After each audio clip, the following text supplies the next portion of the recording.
संश्लेषित रेशे और प्लास्टिक।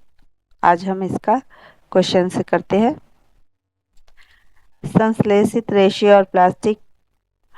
क्वेश्चन नंबर 1 है, कुछ रेशे संश्लेषित क्यों कहलाते हैं? सवाल है, कुछ रेशे संश्लेषित क्यों कहलाते हैं? वे रेशे जो कृत्रिम रूप से मनुष्यों द्वारा बनाए जाते हैं, जो पौधों और जंतुओं से प्राप्त नहीं होते, संश्लेषित या मानव निर्मित रेशे कहलाते हैं।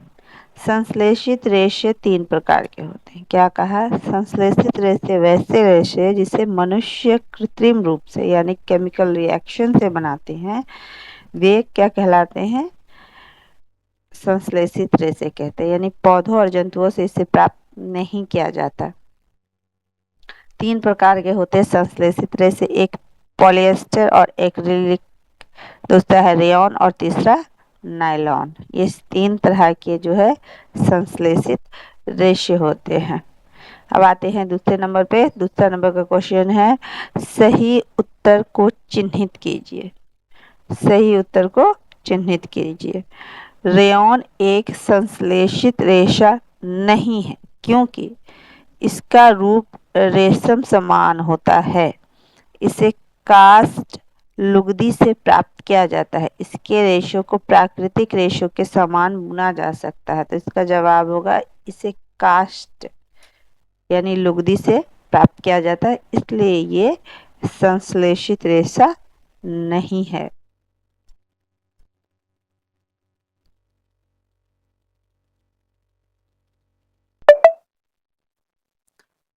उचित शब्दों द्वारा रिक्त स्थानों की पूर्ति कीजिए। संश्लेषित रेशे डैश अथवा डैश रेशे भी कहलाते हैं। इसको क्या कहते हैं? मानव निर्मित और कृत्रिम रेशे भी कहलाते हैं। संश्लेषित रेशे कच्चे माल से संश्लेषित किए जाते हैं, जो डैश कहलाते हैं। वो क्या हो जाएगा? ख नंबर में संश्लेषण कहलाते हैं। यहाँ पे संश्लेषण होगा। संश्लेषित रेशे की भांति प्लास्टिक भी एक बहुलक है। प्लास्टिक भी एक बहुलक है, संश्लेषित रेशे के जैसा है। नायलॉन रेशों से निर्मित 2 वस्तुओं के नाम बताइए जो नायलॉन रेशे की प्रबलता दर्शाती हो। पैराशूट तथा चट्टानों पर चढ़ने हेतु रस्सी नायलॉन रेशे की प्रबलता को दर्शाती है। ऐसा 2 नाम बताने बोला था। नायलॉन रेशे से निर्मित 2 वस्तुओं के नाम है, एक पैराशूट और दूसरा रस्सी जो आता है। पैराशूट तथा चट्टानों पर चढ़ने के लिए जो रस्सी आता है, वो नायलॉन रेशे की प्रबलता को खाद्य पदार्थों का संचयन करने हेतु प्लास्टिक पात्रों के उपयोग के 3 प्रमुख लाभ बताइए। क्या होता है? प्लास्टिक का जो प्रयोग, पात्र यानी प्लास्टिक के जो बर्तन होते हैं, उसका क्या क्या आप उपयोग कर सकते हैं? ये हल्का होता है, ये चिरस्थायी होता है यानी ज़्यादा दिन टिकता है, ये मजबूत होता है यानी ये स्थायी भी होता है, ज़्यादा दिन भी टिकता है, और ये हल्का भी होता है। इसलिए इसका उपयोग लोग जो है ज़्यादातर खाद्य पदार्थों के लिए आजकल करते हैं। आजकल हम देख रहे हैं कि ज़्यादातर प्रयोग जो है प्लास्टिक का घर में लोग सामान रखने में करता है। अब है थर्मोप्लास्टिक और थर्मोसेटिंग प्लास्टिक के मध्य अंतर को स्पष्ट कीजिए। थर्मोप्लास्टिक और थर्मोसेटिंग में क्या अंतर है? वो प्लास्टिक जो गर्म करने पर आसानी से विकृत हो जाता है, उसे थर्मोप्लास्टिक कहते हैं। इसे आसानी से मोड़ा जा सकता है। यह ऊष्मा का सुचालक है। इसका प्रयोग कंघियाँ, खिलौने, विभिन्न प्रकार के पात्रों के बड़े पैमाने पर निर्माण के लिए किया जाता है। यही है थर्मोप्लास्टिक। अब है थर्मो सेटिंग प्लास्टिक कौन है? ये प्लास्टिक जो गर्म करने पर विकृत नहीं होता और थर्मोसेटिंग प्लास्टिक कहलाता है। इसे आसानी से मोड़ा नहीं जा सकता। ये ऊष्मा का कुचालक होता है। इसका प्रयोग बिजली का स्विच, विभिन्न बर्तनों, हत्थे, रसोई के बर्तन, फर्श टाइल आदि बनाने में किया जाता है। यानी स्विच वगैरह जो होता है बिजली का, वो थर्मोसेटिंग प्लास्टिक का होता है। आप देखोगे तवे वगैरह हो, उसका जो हत्था होता है वो भी प्लास्टिक का बना होता है, जो ज़्यादा गर्म नहीं होता है और गर्म होने पर पिघलता नहीं है, चेंज नहीं होता, उसका मुड़ता नहीं है। वही थर्मोसेटिंग प्लास्टिक है।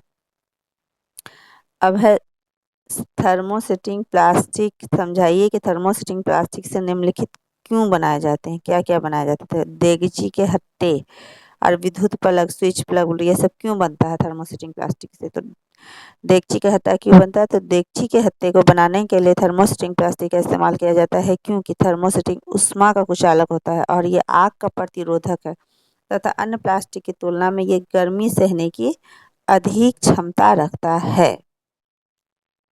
क्या कहता है, थर्मोसेटिंग प्लास्टिक का इस्तेमाल इसलिए कहा जाता है देगची हत्ते बनाने में, क्योंकि थर्मोसेटिंग ऊष्मा का कुचालक है।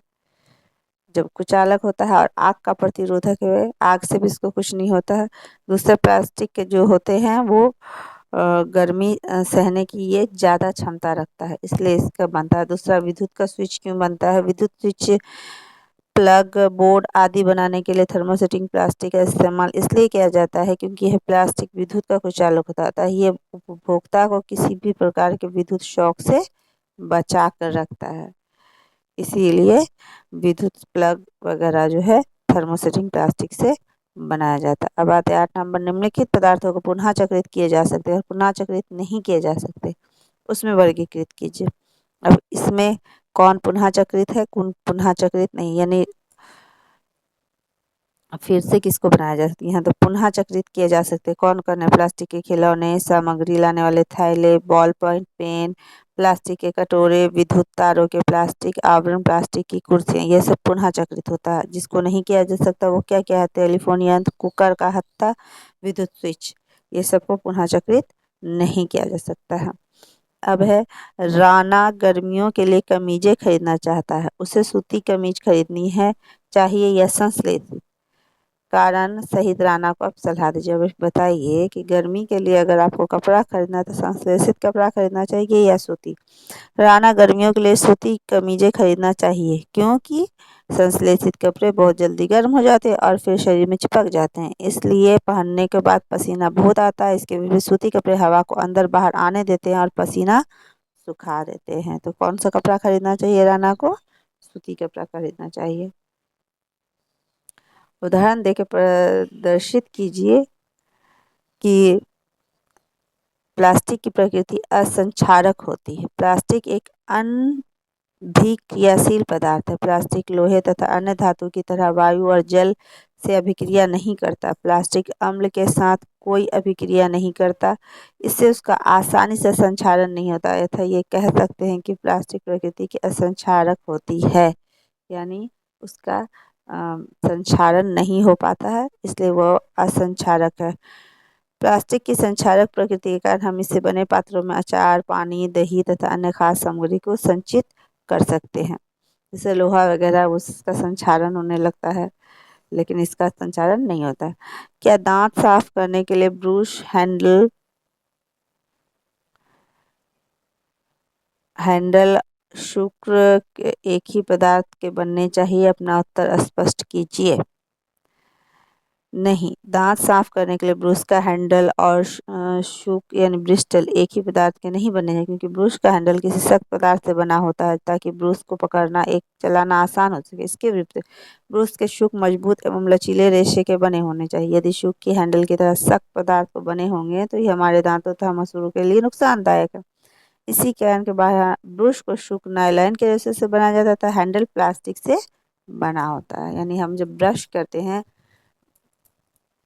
दातुन करने के लिए, तो वो ब्रश करने के लिए जो हैंडल होता है वो प्लास्टिक का होता है, और उसके जो ब्रश होते हैं जो हमारे दांतों में घसते हैं वो हो जाते हैं नायलॉन के। वही यहाँ बता रहा है, अगर वो भी प्लास्टिक के हो जाएंगे तो वो इतने करेंगे कि हमारे मसूड़ों को नुकसान पहुंचा देंगे। क्वेश्चन नंबर 12, जहां तक संभव हो प्लास्टिक के उपयोग से बचिए, इस कथन पर सलाह दीजिए। प्लास्टिक अभिक्रियाशील, हल्का, प्रबल, चिरस्थायी तथा विद्युत एवं ऊष्मा का कुचालक होता है, इसलिए ये बहुत उपयोगी है। परंतु प्लास्टिक जैव अनिम्नकरणीय है, अर्थात ये प्राकृतिक प्रक्रियाओं द्वारा सरलता से विघटित नहीं होता है, इसलिए हमें इसका प्रयोग करते समय 4 सिद्धांतों को याद रखना चाहिए। यानी कि प्लास्टिक ऐसा है कि अगर इसे हम मिट्टी में दबा देंगे तो गल जाएगा, ऐसा नहीं होगा।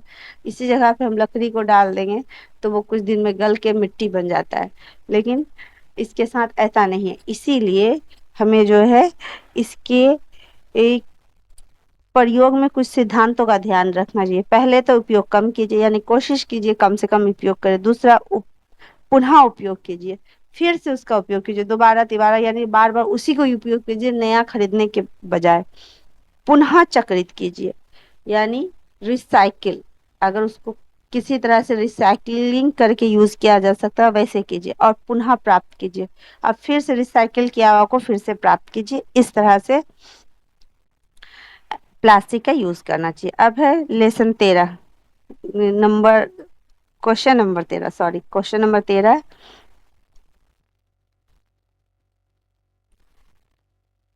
कॉलम ए को कॉलम बी से मिलान कीजिए। पॉलिएस्टर, पॉलिएस्टर का क्या होगा? यहाँ उत्तर है सबका ऑलरेडी बना हुआ, देखिए उत्तर है। हाँ, पॉलिएस्टर कपड़े में आसानी से बल नहीं पड़ता। पॉलिएस्टर का जो कपड़ा होता है उसमें आसानी से बल नहीं पड़ता। टेफ्लॉन, टेफ्लॉन का जो कपड़ा होता है उसका क्या होता है? ना चिपकने वाले भोजन बनाने के पात्रों के निर्माण में टेफ्लॉन का उपयोग किया जाता है, यानी कि आजकल जो नॉन स्टिकी आ रहा है उस टाइप का। रेयॉन, रेयॉन क्या हो गया? कास्ट लुगदी का उपयोग कर तैयार किया जाता है। रेयॉन को कास्ट का लुगदी बनाकर उससे तैयार किया जाता है। और नायलॉन, नायलॉन कपड़े में आसानी से बल नहीं पड़ता, यानी ये सिकुड़ता नहीं है।